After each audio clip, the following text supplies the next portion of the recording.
A new batch of shelter managers being trained. Local fishermen moving forward with an increase in the cost of conch. And musical instruments distributed in the East. The Bahamas Tonight Northern Edition starts now. This is the Bahamas Tonight, the Northern Edition. Good evening, all. I'm Megan Shepard. Thank you so much for tuning in. We are 5 months into the hurricane season, and while it has been somewhat quiet so far, partners are using the time to train and equip volunteers with the skills they need in the event of a storm or a natural disaster. NEMA wrapping up a 2-day seminar for employees of Urban Renewal today. The first responders were trained in shelter management. Co-chair of the Grand Bahama Disaster Consultative Committee, Tammy Mitchell, says that the National Emergency Management Agency is always in need of volunteers during an emergency and commends officials for taking the step to train the employees of Urban Renewal. She notes that the 2-day seminar covered shelter management. They're now knowing what it takes to be prepared to activate a shelter, as well as the entire process all the way down to deactivation. And a lot of the key points that they're getting, even dealing with problem solving, even dealing with knowing how to actually physically check a building to serve as a shelter, knowing what it takes for an inspection team to go out and actually inspect the shelter to have it approved. They're learning about things on what people should bring to the shelter. They're learning how to set up a shelter. They're learning the administrative, the operational. They're learning every aspect of the shelter. And what we're doing is we're using the training tools that have been provided for us by USAID and OFTA, who's our training partners. Senior Welfare Officer in the Department of Social Services, Pauline Bowen Forbes, assisting in the training sessions. One of the crucial topics, she says, is problem solving at shelters. We looked at different types of problems. We look at ways to be able to solve those problems. We talked about various incidents in the past and incidents that can occur. We also talk about the possibilities of more serious situations. And one of the things we highlight with the problems that we may have, regardless of what, we must understand that regardless of who the person is, color, creed, nationality, it doesn't matter. While you're in that shelter, you're seen as a shelteree. And so our role is to be able to assist you in the best way that we can. Forbes also emphasized the importance of running a shelter with fairness. She says it is the responsibility of the shelter manager to enforce rules impartially. In our society where everyone knows everyone, we try to be able to let persons understand that when you're at the shelter, it's not about mom, it's not about pop, your cousin or whoever. Everybody is seen as an equal, on equal footing, and to be able to treat them the same way, with respect, with dignity, without being impartial in your dealings, being honest in your dealings. The employees were presented with certificates following the 2-day training. Chairman of the Grand Bahama Fishing Association, Louis Aswood, says the time has come for an increase in the cost of conch.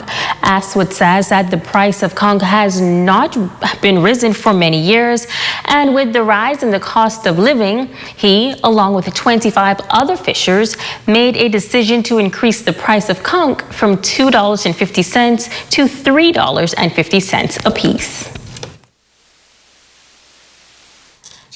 And the cost of everything else, but yet the $2.50 was never increased.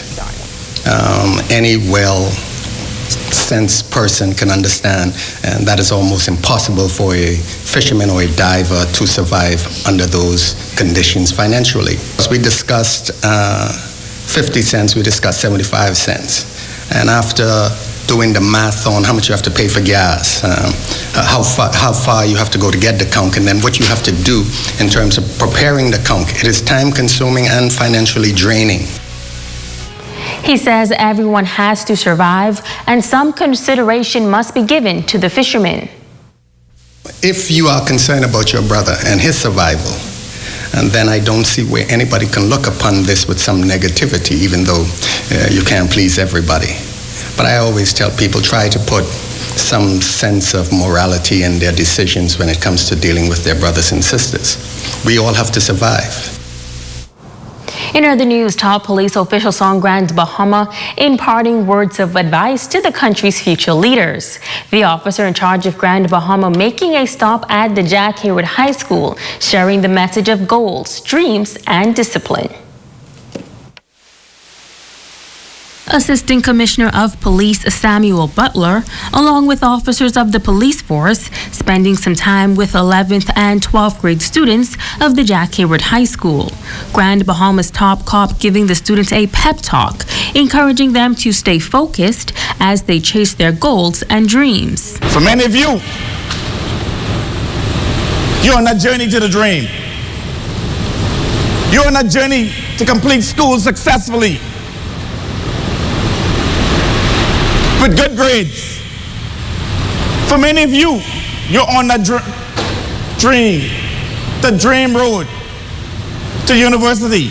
ACP Butler using the analogy of a race car. He says that without goals in life, many persons are simply speeding down life, going nowhere fast. He says without a dream and an action plan, students can end up on the wrong path. When you do not have a dream for your life, a friend can easily tell you, this is not a good day to come to school. We skipped school today. This is not a good day to do any homework. That's not important. Boy, but when you have a dream, you stay up all night to get that project completed. Because you understand that your life is going somewhere. Your I-95 school has a stop called success.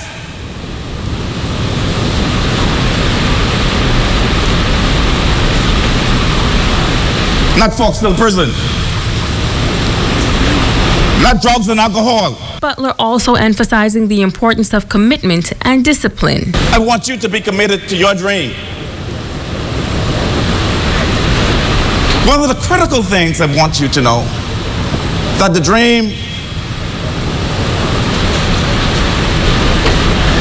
needs some characteristics along with it. Your dream would not be successful without discipline. Meantime, schools in East Grand Bahama getting a special gift that should help to develop their musical skills. As Italia Hall tells us, the Member of Parliament made the donation.